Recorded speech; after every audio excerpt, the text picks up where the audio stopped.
But those having to deal with the dark reality of TfL, how efficient is it really?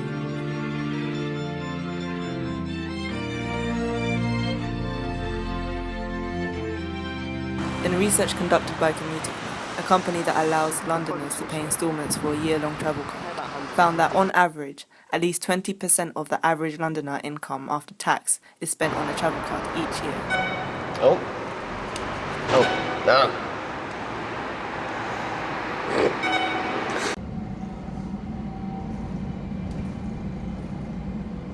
So, what's your worst experience in TfL?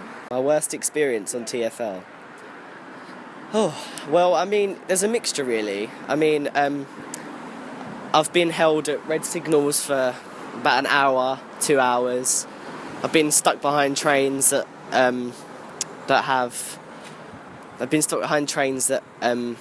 they've pulled the passenger alarm and stuff. How often do you use the TfL services? On a daily basis, mainly like to get to college and back.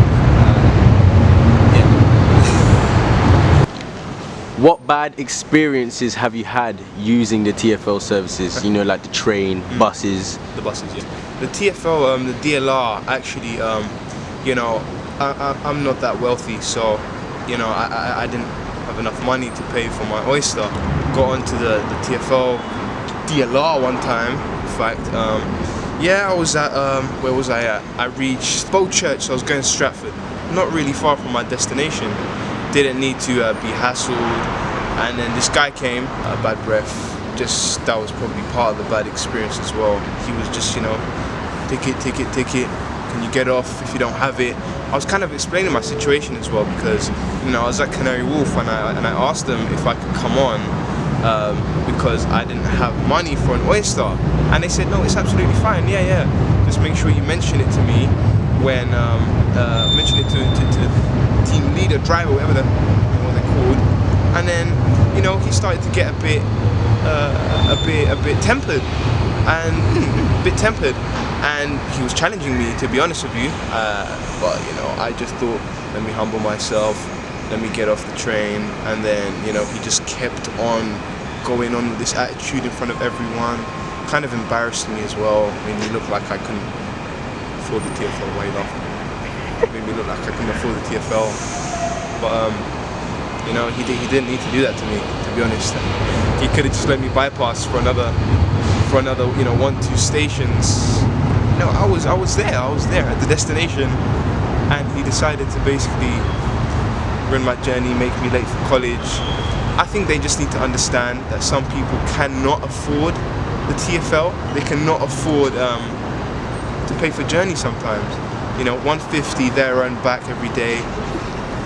That's too fucking much. It's just too fucking much, man. All right, well yep. I mean, I've had a lot. Been on trains that have terminated and I've been stranded. Yeah, it's a lot. It's awkward. How old was I? Current age 16. When I started working, because I use the train quite frequently to go to work, and I go from Elm Park to Hammersmith, which is between zones 1 to 6. So generally I spend about £115.60 on travel a month. So I don't really have a lot of money after I've paid for my travel card. As well as not having a night train, commuters have to deal with the inconsistency of TfL workers' strikes. There are also common park closures, lines such as London Overground from Gospel Oak to Barking being closed for a year, and it is commonly known that TfL rail hardly runs on weekends. Passengers even have to deal with the occasional road rage and foul language from bus drivers.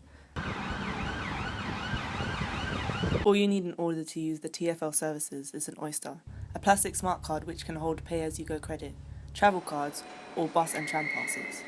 For 15 to 18-year-old in full-time education, a discounted card with free bus rides, Oyster, or Zip cards are available. So, is TfL efficient?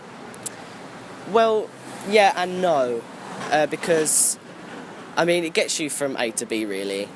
And they're not superhuman, so I do get it, but when it's usually passengers that mess up your experience. rather than the actual TfL staff. When they go on strike and stuff and you need to get to the other side of London, I mean, that's a bit of a letdown, really. When they get paid quite a lot of money, I think, anyway. So, you know,